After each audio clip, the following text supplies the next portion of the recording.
Hello everyone, astro with M Singh में ma'am Singh आप सभी का बहुत बहुत स्वागत करती हूँ। हमेशा की तरह मैं आ गई हूँ आपके पर्सन की डीपेस्ट फीलिंग्स के साथ। देखते हैं कलेक्टिव लेवल पे आपके पर्सन की डीपेस्ट फीलिंग्स क्या हैं आपके लिए और उनका इमीडिएट एक्शन आपकी तरफ क्या हो सकता है। तो शुरू करते हैं गाइज आज की रीडिंग लेके प्रभु का नाम। हर हर महादेव, जय हो शिव शक्ति, जय हो राधे कृष्णा, जय हो मेरे भाई। सबसे पहले अपने पर्सन को याद कर लीजिए, उनका नाम ले लीजिए एटलीस्ट 3 टाइम्स ताकि ज़्यादा से ज़्यादा एनर्जीज आप तक पहुंच सकें इस कलेक्टिव रीडिंग के माध्यम से। शुरू करते हैं।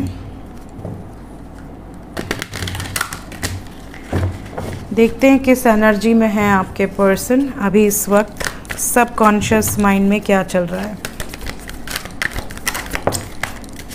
Deepest feelings,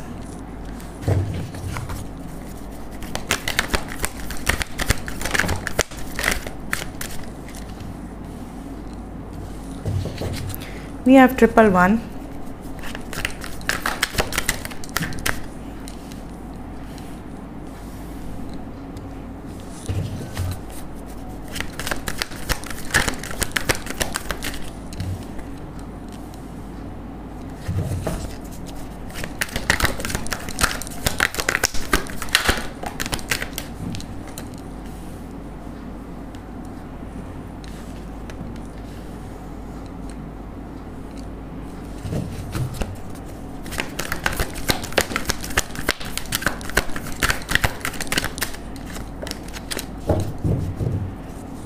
bottom of the deck है हमारे पास द फूल।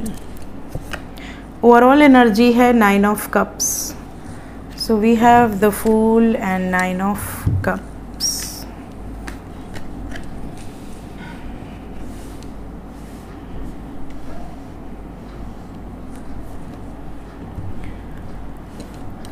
एंजल नंबर यहाँ काफ़ी सारे हैं। We have 1111 vibes. इसके अलावा वी हैव 911, 111, 66, 616, 96 और 69। ये कुछ एंजल नंबर्स हैं जो यहाँ पर मुझे पिक हो रहे हैं। बात करें एनर्जी की तो ऐसा लग रहा है जैसे आपके पर्सन काफ़ी ज़्यादा इस टाइम पीरियड में प्लेफुलनेस वाली एनर्जी में है। डीपेस्ट फीलिंग्स में ऐसा दिख रहा है जैसे ये बहुत एक्साइटेड हैं टू टेक फर्दर स्टेप्स। जैसे किसी का बर्थडे आ रहा हो तो वो कैसे एक्साइटेड हो जाते हैं कि अब गिफ्ट्स मिलेंगे। स्पेशली अब तो बर्थडे में उल्टा खर्च करना पड़ता है, पहले बचपन में तो गिफ्ट्स मिलते थे, तो गिफ्ट्स मिलने की एक एक्साइटमेंट होती थी। तो यहाँ कहीं ना कहीं एक्साइटमेंट है इस चीज़ की कि अब मुझे एक स्टेप लेना है और मैं रेडी हूँ टू टेक दैट स्टेप। और वो जो स्टेप है वो कमिटमेंट से रिलेटेड है, स्टेबिलिटी से रिलेटेड है। कोई ना कोई गुड न्यूज़ इनको ऐसा लग रहा है जैसे अंदर से एक प्रसन्नता होती है ना, एक प्रसन्नता का भाव होता है कि मेरे पेरेंट्स मान जाएंगे, होप है, या मैं अब रेडी हूँ टू टेक दैट स्टेप, मेरी करियर स्टेबल हो गई है। तो कहीं ना कहीं एक स्टेबिलिटी ये आपको ऑफ़र करना चाहते हैं और ये आपके साथ एक लॉन्ग टर्म रिलेशनशिप एक्सपेक्ट कर रहे हैं और ये सोच कर ही बहुत खुश हैं। साथ ही साथ यहाँ पर आपको लेकर कहीं दूर जाने की भी एनर्जी है, जैसे ये आपके साथ कुछ प्लान कर रहे हैं, सम डेट्स, और डेट के अलावा में भी ये आपको कहीं लॉन्ग ड्राइव पे ले जाना चाह रहे हैं या किसी प्लेस पर घुमाने ले जाना चाहते हैं। कहीं ना कहीं जैसे होता है ना कि ये आपके साथ एक अच्छा टाइम स्पेंड करना चाहते हैं। बहुत ज़्यादा स्ट्रेस लिया है इन्होंने, बहुत ज़्यादा टेंशन ली है इन्होंने रिसेंट पास्ट में। इवन अभी भी हो सकता है काफ़ी लोगों के पार्टनर दूर हों, डिटैच्ड हों और स्ट्रेस में हो, किसी थर्ड पार्टी सिचुएशन में हो या किसी दो सिचुएशन को बैलेंस करने में लगे हुए हों। बट ये रिलैक्स होना चाहते हैं, ये एक अच्छा टाइम आपके साथ स्पेंड करके अपनी एनर्जीज़ को पूरी तरह से रिचार्ज करना चाहते हैं। फ़िलहाल आप में से बहुत सारे लोगों के पर्सन बिजी शेड्यूल में हो सकते हैं, बट आप पे नज़र बहुत ज़्यादा है, स्पाई बहुत ज़्यादा कर रहे हैं। कुछ लोगों के पर्सन की एनर्जी में ये भी है जैसे ये जानते हैं ऑलरेडी कि आप दोनों के बीच में जो खिटपिट हुई है, झगड़े उगड़े हुए हैं, उसमें इनकी गलती है, तो ये आपको मनाने की कुछ कोशिश कर सकते हैं। जस्टिस की एनर्जी है। अगर आप मैरिड कपल हैं और डिवोर्स तक बात चली गई है, या अगर आप मैरिड कपल हैं और सेपरेशन में हैं, तो यहाँ पर मान मुनव्वल वाली जो एनर्जी होती है कि आपको मना लिया या आपके परिवार को पटा लिया, अब आपका परिवार ही आपके पीछे लग गया कि नहीं नहीं बच्चा कह रहा है जाओ जाओ जाओ, ऐसी सिचुएशन है। दूसरी तरफ अगर आप सिंगल हैं, अभी शादी नहीं हुई है, तो काफ़ी लोगों के पार्टनर ये गुड न्यूज़ दे सकते हैं कि भाई देखो हमने अपनी विशेस को पूरा कर लिया, जो विश थी हमारी कंप्लीशन में आने की, तो हमने इस विश को पूरा कर लिया है। अब हमें एक होने से कोई रोक नहीं सकता, और मैं फैमिली को मना लिया हूँ। और अगर फैमिली नहीं मानी है तो भी अपनी विशेस को पूरा करेंगे कहीं ना कहीं कोर्ट के थ्रू, मतलब लीगली। तो ये भी आपके पर्सन की डीपेस्ट फीलिंग्स में नज़र आ रहा है कि ये जस्टिस करना चाहते हैं, इस रिलेशनशिप में कंप्लीशन में आना चाहते हैं, और इसीलिए केयर फ्री होकर एक्शन लेते हुए नज़र आ रहे हैं। द फूल की एनर्जी मतलब कि बिंदास, कोई भी स्ट्रेस नहीं है इनको। ये नेक्स्ट जो स्टेप है वो अपने मन मर्जी से ले रहे हैं, या ले रही हैं, या लेने वाले हैं, क्योंकि ये करेंट एनर्जी है। इनकी डीपेस्ट फीलिंग्स में ये चीज़ें दिख रही हैं कि they are ready to take further steps.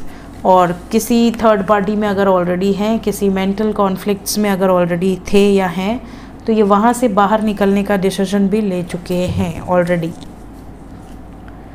देखते हैं कि जो लोग अभी तक नो कांटेक्ट में हैं, जिनकी बिल्कुल बात नहीं हो रही है, क्या उनके लिए स्कोप है, क्या आपके पर्सन जो अभी तक वापस नहीं आए हैं क्या आएंगे वापस, क्या मैसेजेस कॉल्स रिसीव होंगे। मेरे व्यूअर्स को होप का कार्ड है, क्या मैसेजेस एंड कॉल्स रिसीव होंगे मेरे व्यूअर्स को जो अभी तक नो कांटेक्ट में हैं, डिस्कनेक्टेड हैं आप अभी तक। आने वाले समय में एक फ्रूटफुल रिजल्ट आपको मिलेगा। 24 घंटे के अंदर ही कुछ लोगों को मिलेगा, कुछ लोगों को 1 वीक के अंदर मिलेगा, लेकिन मिलेगा। ये एनर्जी बहुत स्ट्रॉन्ग है।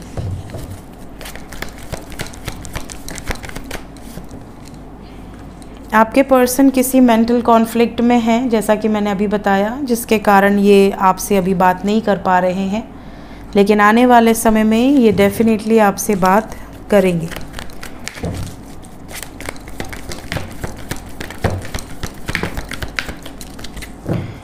पहले ये कुछ सैक्रिफाइसेस कर सकते हैं, जो कि डिस्ट्रक्शन नज़र आ रहा है। अगर आप दोनों के बीच में बातचीत बिल्कुल नहीं हो रही है, तो throat chakra and third I energy है यहाँ पर। आपके पर्सन इस ब्लॉकेजेस को हील करके आपकी तरफ वापस आएंगे with a proper commitment. Directly कोई पर्सन बात तो भी नहीं कर रहा और डायरेक्टली ये बिल्कुल स्टैंड ले ले कि हमें शादी करनी चाहिए या हमें कमिटमेंट दे दे। कहीं ना कहीं ये फैमिली को सैक्रिफाइस कर सकते हैं लोग, समाज, सोसाइटी एंड फैमिली, अपनी और आपकी हैप्पीनेस के लिए, एक नई शुरुआत के लिए ये चीज़ें नज़र आ रही हैं। तो ये अगर मैरिड कपल सेपरेशन में है तो यूनियन होगा, अनमैरिड कपल सेपरेशन में है तो भी यूनियन होगा। फ़िलहाल अभी विद इन 24 आवर्स या मैक्सिमम 40 आवर्स के अंदर की ये एनर्जी हो सकती है। इस टाइम पीरियड में कॉन्फ्लिक्ट्स भी दिख रहे हैं। आपके पर्सन इस रिलेशनशिप के लिए किसी कॉन्फ्लिक्ट से गुजरेंगे और वो चीज़ें ख़त्म करेंगे, तब वापस आएंगे। तो जो लोग नो कांटेक्ट में हैं उनकी बात होगी, और जो कांटेक्ट में हैं आपके लिए कोई भी नेगेटिव वाइब्स नहीं है। हाँ, थर्ड पार्टी का इन्वॉल्वमेंट थोड़ा नज़र आ रहा है, तो इस टाइम पीरियड में थर्ड पार्टी रिलीज़ हो सकती है। लेट्स चेक कि एंजल्स क्या बताना चाहते हैं अभी इस टाइम पे आपके लिए। गाइडेड एनर्जीज़ क्या हैं?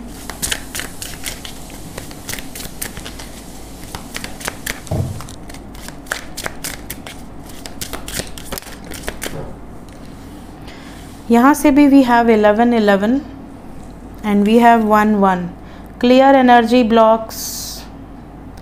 जो भी एनर्जी ब्लॉकेजेस हैं उन्हें क्लियर करिए। Activate the higher chakras, higher heart opening. देखिए, जब भी आपको कोई भी एंजल नंबर दिखता है तो उसके पीछे कोई ना कोई एक गाइडेड एनर्जी होती है, मैसेजेस होते हैं। कई लोग एंजल नंबर कहीं भी नंबर दिख जाता है उनको एंजल नंबर समझने लगते हैं, ये गलती मत करिएगा। आपको लाइक्स दिख रहे हैं, आपको कमेंट्स दिख रहे हैं, आपको कहीं भी कुछ भी दिख जा रहा है तो आप उसको एंजल नंबर से नहीं जोड़ सकते। एंजल नंबर की ख़ास बात ये होती है कि जब आपको एंजल नंबर दिखेगा तो पहले तो ड्रीम में दिखेगा, ये सबसे पहला एक साइन होता है।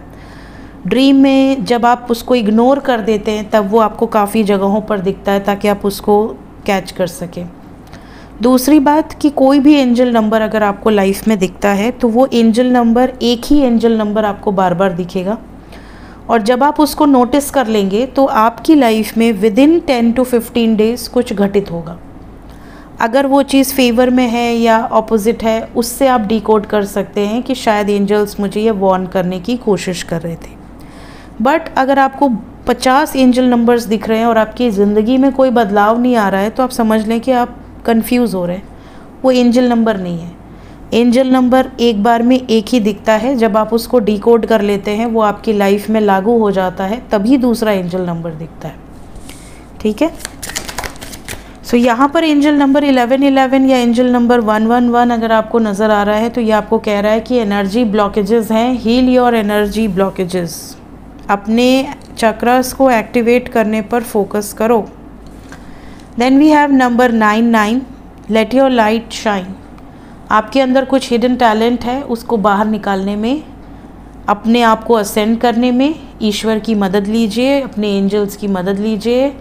जो साइकिल आपको लगता है कि आपको आपकी जो लाइट है उसको फैलाने में, उस आपकी जो विजडम है उसको फैलाने में कुछ ब्लॉकेजेस आ रहे हैं, उनको रिलीज़ कीजिए और अपने सोल पाथ पर, अपने सोल पर्पस पर आगे बढ़िए। ये यहाँ पर एक एनर्जी आपको गाइड करने की कोशिश कर रही है। Personal freedom unleashed. कहीं ना कहीं कुछ लोगों के लाइफ में ऐसा हो सकता है कि आप करना कुछ चाहते हैं बट आप कर कुछ और रहे हैं बिकॉज ऑफ समवंस डिज़ायर। किसी की डिज़ायर थी जिसको पूरा करने के लिए आप अपनी इच्छाओं को मारकर उनकी इच्छाओं को पूरा कर रहे हैं। एंजल्स कह रहे हैं कि आप अपनी पर्सनल स्पेस और पर्सनल फ्रीडम को मत खोएं। जो आपको लगता है कि आपके हिसाब से ये पाथ मेरे लिए होना चाहिए, go on that path. So this is your personal choice. But angels कह रहे हैं कि हमेशा अपनी पर्सनल चॉइस को प्रेफरेंस दो। सो ये थी गाइज आज की रीडिंग। मिलते हैं नेक्स्ट रीडिंग्स में। Till then take care, bye bye.